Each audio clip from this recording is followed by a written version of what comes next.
بسم اللہ الرحمن الرحیم۔ اہل سنت و جماعت، آج سے تقریباً 1300 برس پہلے کی بات ہے کہ ایک دن حضور پرنور سرکار دو عالم صلی اللہ علیہ وسلم نے حضرات صحابہ کرام رضی اللہ عنہم کے بھرے مجمع میں بیان فرمایا، یعنی بنی اسرائیل 72 فرقوں میں بڑھ گئے تھے اور میری امت 73 فرقوں میں بڑھ جائے گی۔ ان میں ایک فرقے کو چھوڑ کر باقی سب فرقے ناری اور دوزخی ہوں گے۔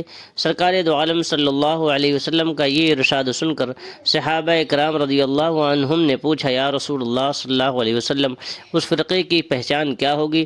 سرکار صلی اللہ علیہ وسلم نے جواب ارشاد فرمایا کہ ما انا علیہ و اصحابی، یعنی جس عقیدے پر میں اور میرے صحابہ ہیں اسی عقیدے پر وہ فرقہ رہے گا۔ سرکار دو عالم صلی اللہ علیہ وسلم کے اس ارشاد سے 4 باتیں کھلے طور پر ثابت ہوئیں۔ ایک تو یہ کہ مسلمان کہلانے والوں میں کئی گروہ، بہت سے جتھے اور فرقے ہوں گے۔ دوسری بات یہ ہے کہ مسلمانوں کا صرف ایک ہی فرقہ حق پر ہوگا، باقی تمام فرقے گمراہ اور دوزخی ہوں گے۔ تیسری بات یہ کہ جو فرقہ حق پر ہوگا اس کے عقیدے سنت مصطفیٰ صلی اللہ علیہ وسلم اور جماعت صحابہ کے مطابق ہوں گے۔ چوتھی بات یہ کہ سرکار مصطفیٰ صلی اللہ علیہ وسلم کے صحابہ حقانیت کی کسوٹی ہیں کہ جو ان کی راہ پر لگ جائے وہ حق پر ہے اور جو ان کی راہ چھوڑ دے وہ گمراہ ہے۔ اللہ تعالیٰ جل شانہ نے پیارے نبی صلی اللہ علیہ وسلم پر قرآن مجید نازل فرمایا۔ یہ قرآن مجید وہ کتاب ہے جس میں سرکار دو عالم صلی اللہ علیہ وسلم کے لیے زمین و آسمان کی ہر چیز، ہر ذرہ، ہر قطرہ، ہر پتا، ہر تنکا، ہر شوشہ، ہر گوشہ کا روشن اور کھلا بیان ہے۔ جو کچھ عالم میں ہوا اور جو کچھ قیامت تک کے ہوتا رہے گا وہ سب باتیں قرآن مجید کی بدولت ہمارے سرکار کی نگاہ کے سامنے تھیں۔ پیارے نبی صلی اللہ علیہ وسلم خوب جانتے تھے کہ میری امت کے لوگ آگے چل کر ایک راہ پر نہ جائیں گے بلکہ کئی راہ پر جائیں گے، اور اس طرح ان کے کئی جتھے بن جائیں گے جن میں صرف ایک جتھا حق پر ہوگا اور باقی تمام جتھے گمراہ، ناری اور دوزخی ہوں گے۔ پھر سرکار دو عالم صلی اللہ علیہ وسلم نے یہ باتیں صحابہ کو بتا دیں تاکہ صحابہ خود چوکنے رہیں اور بعد میں پیدا ہونے والے مسلمانوں کو چوکنا رکھیں۔ اے مقدس اسلام کے عظیم نونہالو، سرکار دو عالم صلی اللہ علیہ وسلم جیسا بتا کر دنیا سے تشریف لے گئے بعد میں ویسا ہی معاملہ پیش آیا۔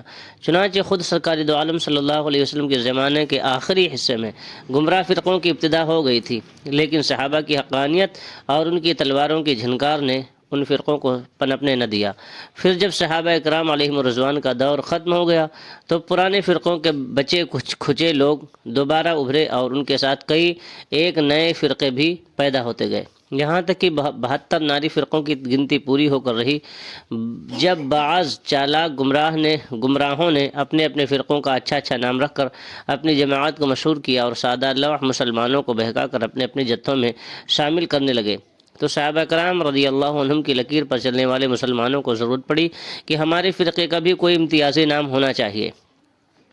چنانچہ انہوں نے اپنا نام اہل سنت و جماعت قرار دیا اور دوسرا ہلکا پھلکا مختصر سا نام سنی رکھا۔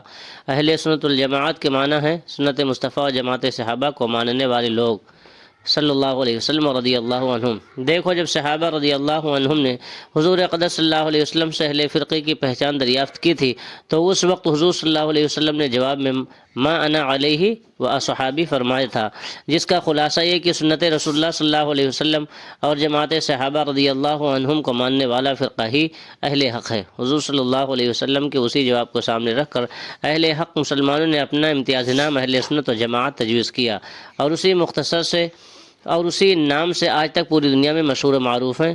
قسط بھی جاری ہے۔ حوالہ تعمیر ادب، حصہ پنجم، تصنیف لطیف، علامہ بدر ملت رحمۃ اللہ تعالی علیہ۔